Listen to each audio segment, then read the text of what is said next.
Welcome to the 700 Credit Podcast, the future of automotive finance, compliance, identity verification, and smarter dealership processes. Let's get into it. Hey, what is going on, Automotive Nation? I'm Jason Harris here, and thank you for joining me for another episode of the 700 Credit Podcast. Actually, this is a live episode, so if you're out there watching right now live, we appreciate you guys. Hey, look, I've got a big one for you today. I do, all right? You guys probably seen the post, okay? The FTC just issued warning letters to 97 auto groups for deceptive pricing practices. And the reality is, this isn't just about those groups. This could impact dealers across the country. So today, right now, we're going to do it today, all right? We're going to have a quick, real conversation about what's actually going on, where dealers are getting exposed, and how this is showing up inside real deals from both the compliance and from a credit perspective. I've got Adam from KPA, and I got Ken from 700 Credit joining me today. Now, this is just going to be a preview, okay? We've got we're going to unpack everything today because we've got a full deep dive webinar coming up where we'll break this all down step by step. Okay, so this is like your appetizer. Okay, the webinar is going to be happening April 7th at 1 p.m. and then again on April 8th at 11 a.m. During this entire recording, guys, if you see, hold on, where's that? Over there, okay, there will be a QR code. You can scan that QR code, and it's going to take you to the registration page. You guys, you have to register for this. This is serious, guys, and we're going to talk just how serious it is. All right, today, guys, we're going to cover why FTC targeted 97 auto groups, the most common pricing mistakes dealers are making right now, how to make sure your advertised pricing actually matches your deal jacket every single time. You heard me, every single time. If you're a GM, a GSM, F&I manager, or a leader in your store, this one you're going to want to pay attention to. So grab a notebook, get some popcorn, let me bring up the guests real quick. Hey, Ken. Hey, Adam. What's going on, guys? How you doing? Hi, Jason. Hey, Jason. Thanks for having us. Oh, thanks for letting me come on and talk to you guys. I mean, welcome to the show. Like, this is going to be fun. You know, look, people give me a hard time. Like, Jason, really, how do you compliance? That's fun. Yes. Yeah. The three of us are going to make it fun, right, guys? Right. We will. Hey, real quick, guys, I want to kick off today's podcast with just some quick introductions, right? So for like the 15 people out there watching, listening right now who don't know who you are, let's just do that. Adam, I'll start with you, and then Ken, I'll follow up with you. Just kind of a quick introduction about yourself and just how you got started in the business. Absolutely. So my name's Adam. I'm Chief Legal and Strategy Officer at KPA. Been in the auto industry for almost 20 years at this point. I've been a licensing practicing attorney for nearly 24 years at this point. Wow, that's a long time. But I started off as a litigator, and then I started working with basically started managing a dealership practice group. So I've been outside counsel, I've been in-house counsel in the auto industry, and I've also been working for vendors. And the one thing that I've learned over the years is that no one wants to be derailed by some sort of lawsuit or some sort of investigation.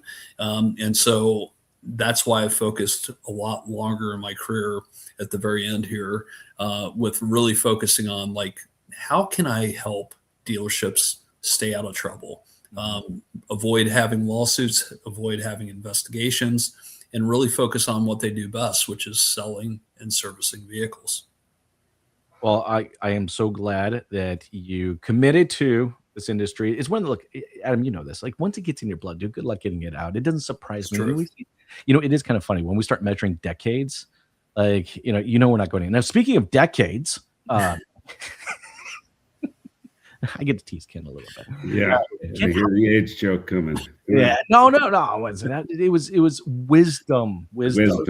Ken, how many decades? Let's talk there. How experience? How you get started in the business, and just a quick introduction for everybody out there watching. I've been in credit and for over 30, automotive and credit over 30. I've been with 700 Credit now almost 20. So yeah, I've been around credit and and developing solutions for dealerships for a long time. And my interest, I don't have a lot of content to add today, but what I do, it's really about getting dealers to the table, getting them educated. That's always been our goal, reason for the podcast. Exactly. I was just about to say that's the whole reason, and I appreciate you guys giving me the opportunity to do this podcast, because it is about educating. Look, guys, I spent a large part of my career as a dealer. I own 2 dealerships myself. Look, we only know what we know. So let's get into what we need to know. Adam, I got my first question for you real quick. From a compliance standpoint, what's the biggest misconception dealers have about what's actually legal in their pricing? All right, so that's a great question, Jason. Maybe I should back up a little bit though, right? Sure. So what happened was on Friday the 13th, March the 13th, the FTC sent out a warning letter to 97 auto groups, right? Not 97 dealerships, but 97 auto groups across the nation. And it was talking about the deceptive pricing that Jason had mentioned there before. So when it comes to what's the biggest misconception, I would say this, Jason. I would say that the biggest misconception is when it comes to pricing, it's the belief that any price can be advertised so long as there are disclaimers about other fees that might be charged. And what I want to say about that is even before the FTC announced these warning letters on March 13th, there was already an existing patchwork of state laws and regulations. And it could just be like UDAP sort of regulations, unfair and deceptive acts and practices, that were very specific about what other fees could be charged outside of the advertised price. And in some cases, how much those fees could be from an amount standpoint. So it's what's really kind of a big misconception is what actually does it require from a compliance standpoint, from a state level and a federal level. And in some cases, what maybe some things might be okay under federal law, or they might be okay under state law, but what is it that you have to do? And so those are a lot of the misconceptions that we see. Well, and look, I think for everybody out there watching and listening right now, I think one of the misconceptions is that this is going after all dealers. Guys, look, I've read through, and I'm pretty confident I can understand the intention here. It is to target specifically bad actors. Now, it's interesting that they sent it to 92 groups. I guess that's probably just because they want to cover as much ground as possible. But Ken, real quick, anything that you kind of your perspective on just kind of what Adam said and maybe why you think they target that many groups?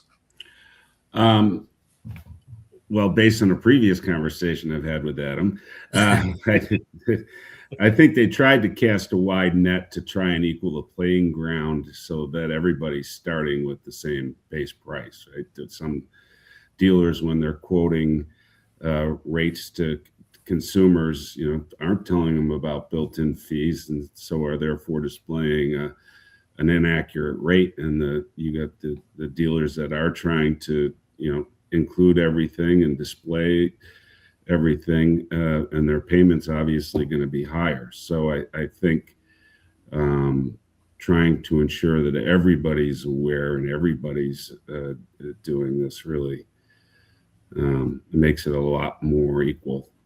Well, it's creating an even playing ground, Right. And look, I know there has been attempts in the past to create even playing grounds. I think slightly unsuccessful. I'm confident that this is going in the right direction. I know some of you guys out there may not agree with me on that. And by the way, I love when you don't agree with me. So please drop a comment down below. Those are like my favorites. Anyways, next one for you. I got another one for you, Adam.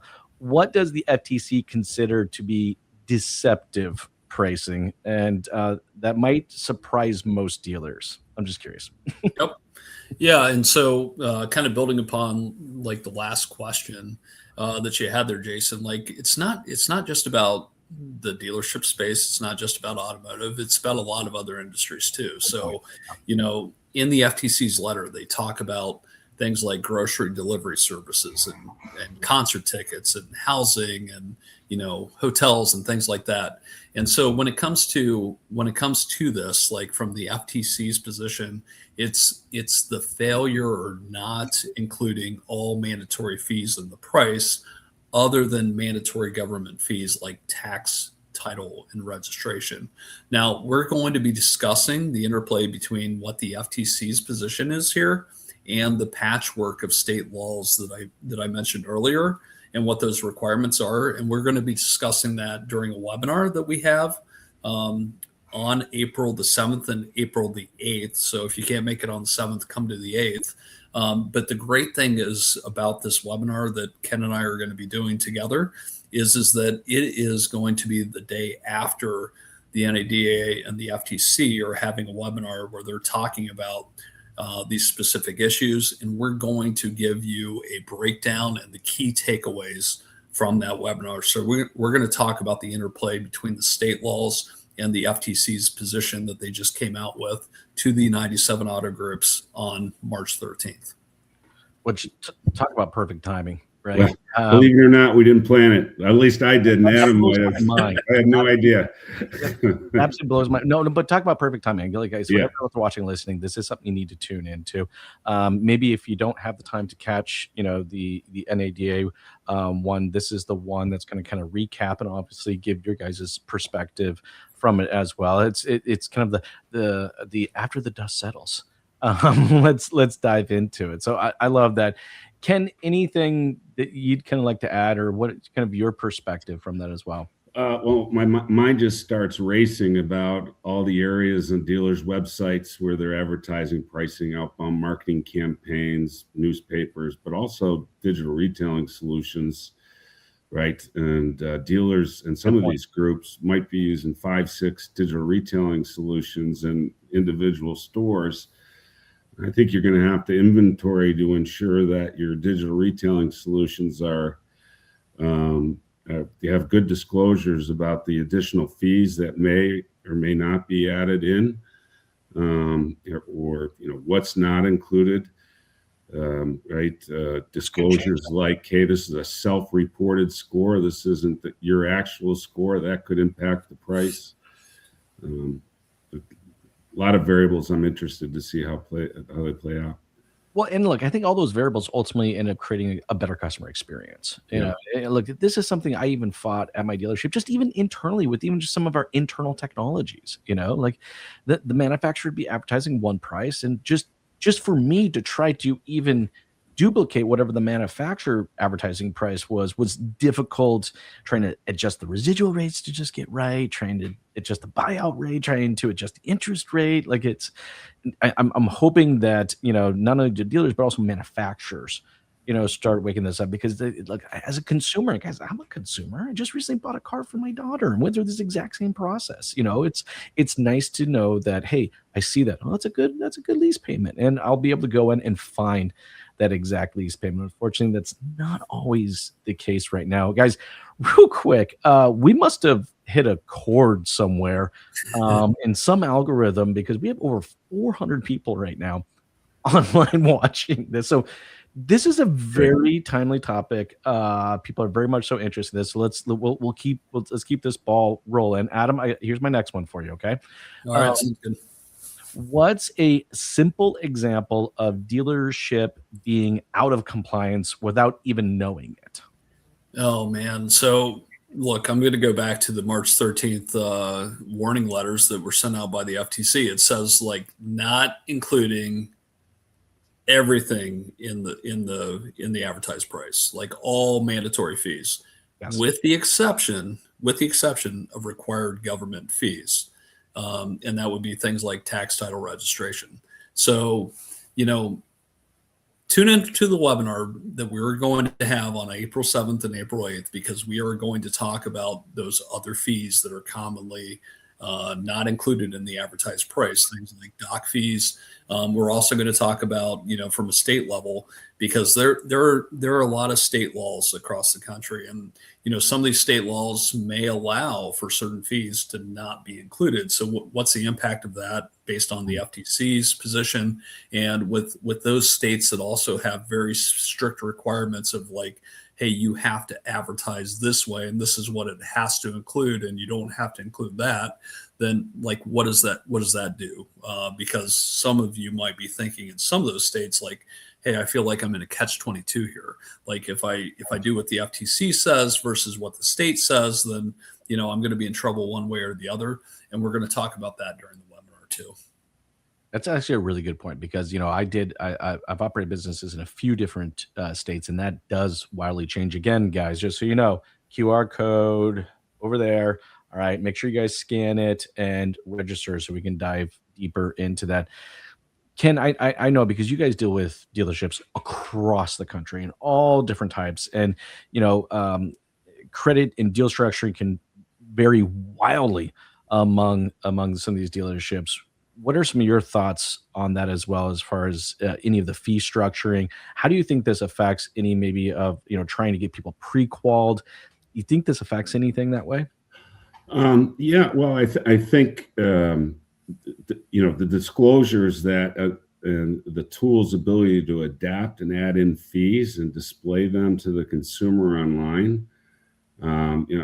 We see 5 to 10 digital retailing tools a week, and we're working on them with various things. And I'm racking my head. Okay, who is disclosing all the fees when they're presenting that price to the consumer when they're shopping online, and then it transitions into the showroom, right?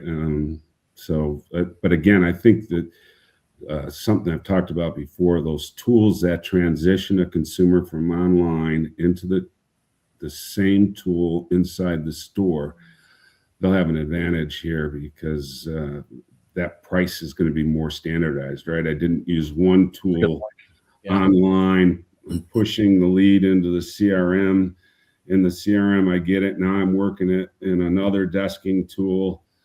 Hopefully I don't have a third desking tool, right? So, just thinking about dealers' workflow, because we talk to dealers about their workflow a lot. But I mean, look, this is definitely going to affect some workflow. And here's one thing I will say, though. The technology partners in this industry are pretty solid. You guys are 2 great examples of that. When things shift, I have found that the technology partners in this space do step up quickly and make those adjustments. And by the way, for everyone out there watching and listening right now, this is probably a conversation you need to have with all your vendors. So, maybe after this webinar, you guys join the webinar, QR code right there. Okay. April 7th, April 8th. Sign up for one of the times. One's at 1 p.m., one's at 11 a.m. All right. And then I think after this webinar, actually, you know what? In fact, invite your vendor. Invite maybe a couple of your vendor partners also to participate this with you, because I think this needs to be a collective conversation. One of the things that always made my operations quite successful was my willingness to bring my vendor partners in on a lot of operational conversations. It saved me a lot of time, and I felt like we actually moved faster and more nimble because of that. Real quick, all right, here's my next question. I know we're getting kind of towards the tail end of our time, and we got 2 more I'd like to go through with you guys. So Adam, here's my next one. Why doesn't the defeat of the cars rule mean dealers are in the clear here? Because I think there's going to be some confusion there, and I'd love to get your perspective. Yep. So remember the FTC cars rule, or what we were also referring to in the industry as the vehicle shopping rule. That was announced in late 2023, and then in 2024, that's when it actually got filed and became official, right? And that rule never actually took effect because what had happened is National Auto Dealers Association and Texas Auto Dealers Association filed a lawsuit, and they did it rightfully so. Great job to them protecting the industry. But one of the things that happened there was that the FTC didn't go through its normal processes. They didn't do something that they call an advance notice of proposed rulemaking prior to coming out with that proposed rule. And so it got defeated on procedural grounds. So here's why I would say the defeat of that rule doesn't really put you in the clear here as a dealership. And the reason why is over $100 million in state and federal enforcement actions in the auto industry in the past 5 years. And sometimes they're naming people individually from the dealerships for this. And the vast majority of those cases are cases involving price and fee transparency. And so when I'm talking about price and fee transparency, it's that, you have consumers that start making complaints because they saw a price that was online. They get to the dealership, they go through the 2-hour process sometimes, or maybe even more of, purchasing a vehicle. And then they're being told that there's a bunch of other fees that they have to pay, or there's other products that might need to be tacked on, or maybe the financing has to happen through the dealership as opposed to their credit union. And so like they can't get that price unless they do all these things. So I would say that that's the number one issue of why you're not in the clear, because quite frankly, the FTC under Section 5 of the FTC Act, they have the ability to prosecute unfair and deceptive acts and practices. And that is super broad in what they can do there. And because of that, that's why no one's in the clear. I felt like what they were trying to do with the CARS rule, there were a couple things besides this, but what they were really trying to get accomplished is say, this is what the standard is. No question about the standard. Here it is in writing. And instead, they're just now saying that, hey, this is what our expectation is, and we're going to consider it unfair and deceptive. And the other thing that I'm going to say about this is, you were talking about the CARS rule that was originally passed, of course, defeated under prior administration, and now the new administration or the subsequent administration is taking essentially the same position when it comes to pricing. And I think that that's very important. And we'll talk about some of these enforcement actions during the webinar on April 7th and April 8th. And I definitely, that is one part of the webinar. As I have to admit, I got a sneak peek of the presentation deck. So for everybody out there watching and listening, that is the moment where you definitely need to take out your notepad and make sure you get ready to take some notes, because it's going to impact us. It's going to impact us all.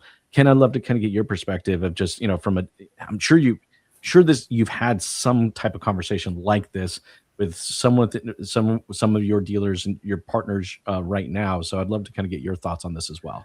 Yeah, I think, that's one of the differences here. I think a lot of dealers take a wait and see approach. Yes. But the FTC put a lot of dealers on notice, right? So certainly they have to react, right? This isn't a wait and see. This is, we have to react. So I'm curious to see, what's the action, right? Certainly they need to start taking inventory of payments, right? A lot of these types of situations end up, to start with, an audit, right? The CARS Act, right? An audit, or the Privacy Act on websites disclosing consumer information, right? Where are we capturing consumer? So I think it's the same type. Where are we advertising prices and calculating prices to the consumer? I see some dealers have 2 or 3 payment tools on their website. Right? Easily. Yep.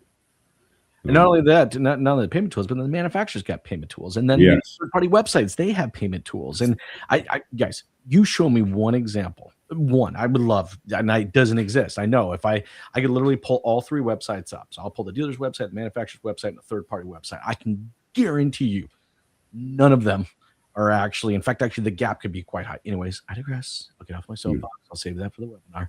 I have to thank for everybody watching and listening right now. You guys have all stuck in.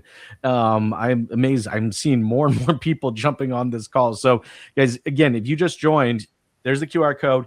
You guys need to make sure you register for this event. The webinar, like I said, is on the 7th and the 8th. Sorry, go ahead, Ken. No, I was just going to add to your earlier comment, right, about getting to the webinar. Also, make sure to register, because if you're unable to attend but you're registered, we'll send you a link to the video of the webinar and also send you a copy of the deck. So that's awesome. It's important to register. 100%. Okay, guys, I know I only got a couple more minutes. I got one more question, Adam. And this one we could say for the webinar, but I'm going to ask anyways because I'm just fundamentally fascinated myself, right? I mean, what's the one, let's say, fatal pricing flaw you see all the time that dealers need to fix, like right now. So everybody out there watching, there's a lot watching listen right now. If you were to say, hey, look, eyes right here, if this was the one fatal flaw, what would it be? I'm just curious.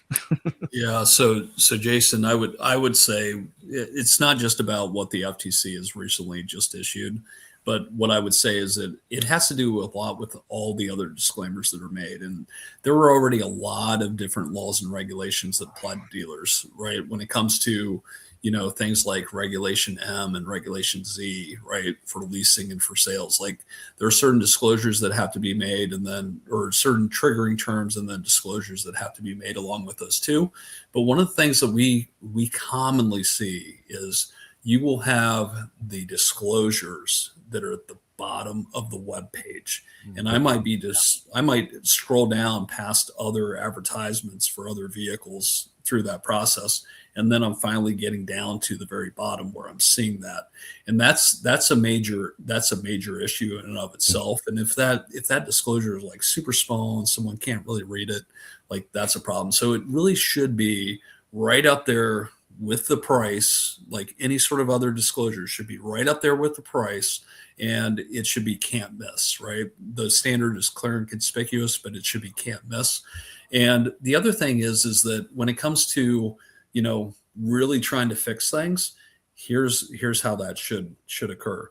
You should understand like what the price is for that vehicle and then be able to fix that in real time. And the great thing is that we do have solutions for that. So we are crawling websites. We are capturing the information about vehicles. We can see how the price is changing over time and actually getting like screenshots of the actual advertisements themselves. So then when it comes time to actually, doing your deal, you can check that. And then it also gives our auditing team the ability to also check those and, point these types of errors out to dealerships. So, it's a combination of three things when it comes to it. It's about having the right tools, like the right platform, having the right processes, and having the right people behind it, along with the education, the training and education of people. And I can't stress the education piece enough.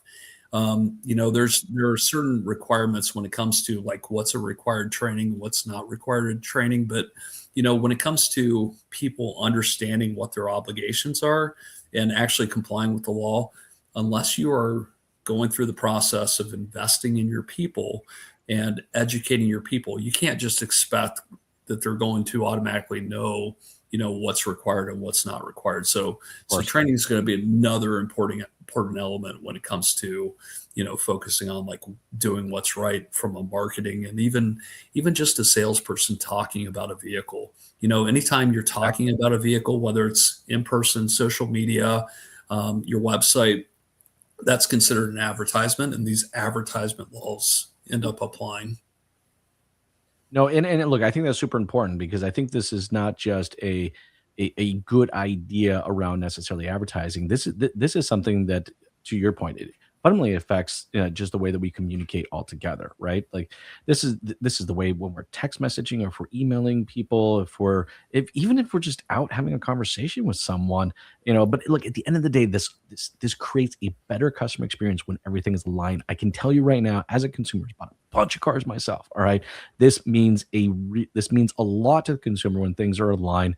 And what I see is what I get. Ken, I know we're getting towards the tail end of our time, but I'd love to get your thoughts on this as well. Yeah, I think what dealers want to know, right, is what do I need and where do I need it, right? And hopefully, I think the webinar, we're going to get into some of that. We are, and I'm excited. Again, guys, hey, still hundreds of people have stuck around for this. I can't tell you how much I appreciate it. For everybody out there watching and listening, we appreciate you. Look, one of the biggest compliments you can give us as content creators is share the show.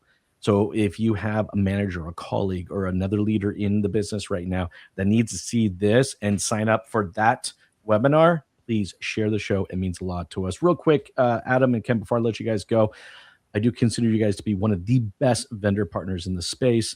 And it wouldn't be fair if I didn't ask, what is the best way for someone to connect with you guys and maybe continue some parts of this conversation and learn more about what you guys do individually? Adam, I'll start with you, and then Ken, I'll finish with yourself.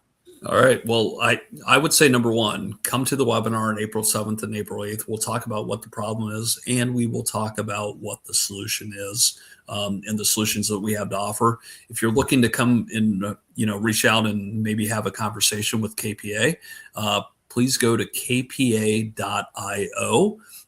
We have been around for 40 years. We work with thousands of dealerships across the country, 15,000 dealerships and service centers, and we have complete compliance solutions. So go to kpa.io, click on schedule a demo or schedule a meeting, and we'd be more than happy to have a conversation with you about what the issues might be and what we might be able to provide you from a solution standpoint. But number one, go to the webinar on April 7th and April 8th. We'll be able to give you all sorts of insights, give you a lot of information on this, and we'll be able to talk about the solutions at that time too. That's awesome. Thank you, guys. And I definitely encourage you to do that. Ken, real quick, what's the best way that people can consume more great 700 podcasts and learn more about what I was going to say, follow us, right? And stay tuned. We're going to try and have as much information as it's happening in the industry on the podcasts. Anyone has any questions, or just feel free to call us, email us, go to our website. If our representatives are more than willing to have a discussion, and if they don't have the answers, they'll get you the answer. Awesome. Hey, thank you guys so much for taking the time to jam with me today. I really appreciate it. For everybody out there watching, listening, we appreciate you, and we will see you guys on the webinar. Bye, guys. Thank you. Thank you. Thanks, everyone. Thanks for tuning in to the 700 Credit Podcast. Tighten your process, protect your deals. See you in the next episode.